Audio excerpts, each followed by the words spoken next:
School of ত্রিপুরার পক্ষ থেকে আপনাদের সবাইকে স্বাগতম। আজ আমরা পাওয়ার সিস্টেমের এই ম্যাথটি করব। তেমন একটি সিঙ্গেল লাইন ডায়াগ্রাম দেওয়া আছে, এখানে একটি জেনারেটর এবং তার রেটিং দেওয়া আছে। জেনারেটর শেষে একটি আছে ট্রান্সফরমারে কিছু রেটিং দেওয়া আছে এবং ট্রান্সফরমার শেষে একটা বাসবার দেওয়া আছে এবং বাসবারের সঙ্গে একটা রেজিস্টিভ লোড কানেক্ট করা আছে। তো এখানে বলেছে take 150 MVA base 15 kV as base and draw the reactance diagram।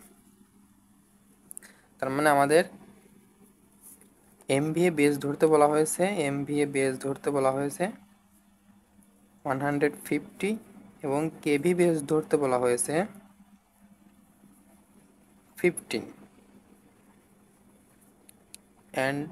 and draw the reactance diagram এবং reactance diagramটা অঙ্কন করতে বলা হয়েছে। কিন্তু আমরা যদি চিত্রটার দিকে লক্ষ্য করি আমরা দেখতে পাচ্ছি শেষ প্রান্তে একটা রেজিস্টিভ লোড কানেক্ট করা আছে।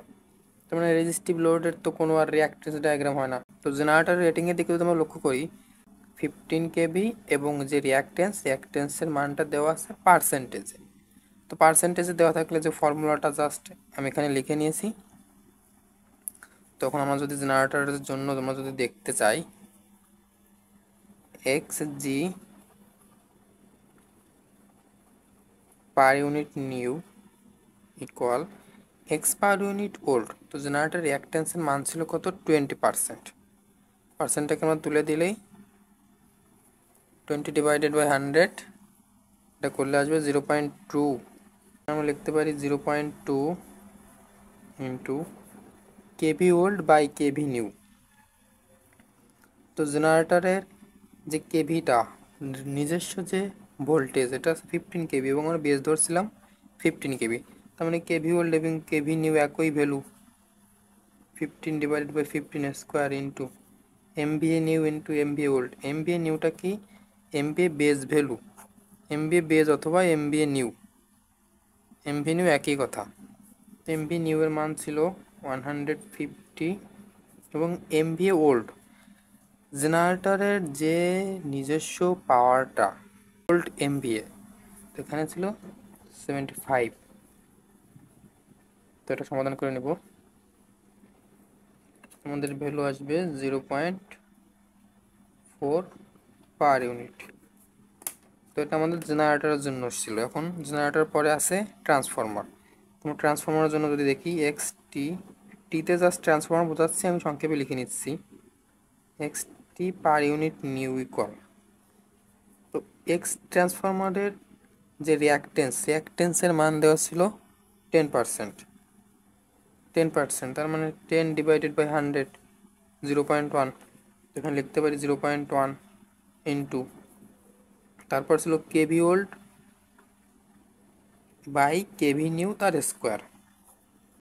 যে কেভি বেসটা এটাও ছিল 15, সেম একইভাবে ওল্ড ভ্যালু 15 এবং new value 15 square into MVA new মানে কি MVA বেস যেটা ধরতে বলা হয়েছে 115 ডিভাইডেড বাই MVA ওল্ড ট্রান্সফরমারের যে নিজস্ব পাওয়ারটা এটা দেওয়া আছে 50।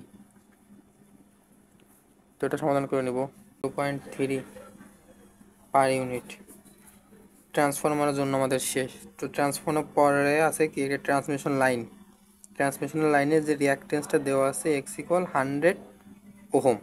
কিন্তু এইখানকার সব রিঅ্যাক্টেন্সের মান দেওয়া ছিল পার্সেন্টেজে, যার জন্য আমরা এই ফর্মুলাটা ইউজ করছিলাম। কিন্তু এখন যদি আমরা ট্রান্সমিশন লাইনের জন্য পার ইউনিটটা দেখতে যাই XT line per unit equal এটার মান দেওয়া আছে অ্যাকচুয়াল ভ্যালুতে। তার মানে actual divided by base. Actual মান কত দেওয়া ছিল 100 এবং বেস ভ্যালু আমরা কি জানি base value equal kV base square divided by MVA base. তো এখানকার কেভি বেস স্কোয়ার কত দেখেন ট্রান্সফরমার সেকেন্ডারি যদি আমরা লক্ষ্য করি 220 ডিভাইডেড বাই MVA বেসটা তো সবসময় নির্দিষ্ট, এটা কোনো পরিবর্তন নাই। তো 150 তো এটা সমাধান করে নিব।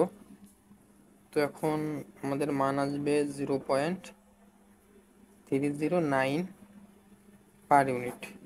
ওকে, এবং এটা যেহেতু বাসবারের সঙ্গে একটা রেজিস্টিভ লোড আছে এবং আমাদের বলেছিল রিঅ্যাক্টেন্স ডায়াগ্রাম, রেজিস্টিভ লোডের তো রিঅ্যাক্টেন্স ডায়াগ্রাম হয় না, যার কারণে এটা আমাদের ক্যালকুলেশন করার প্রয়োজন নাই। তখন যদি আমরা রিঅ্যাক্টেন্স ডায়াগ্রামটা অঙ্কন করি, এটা ছিল একটা জেনারেটর। তো এটা হচ্ছে জেনারেটর,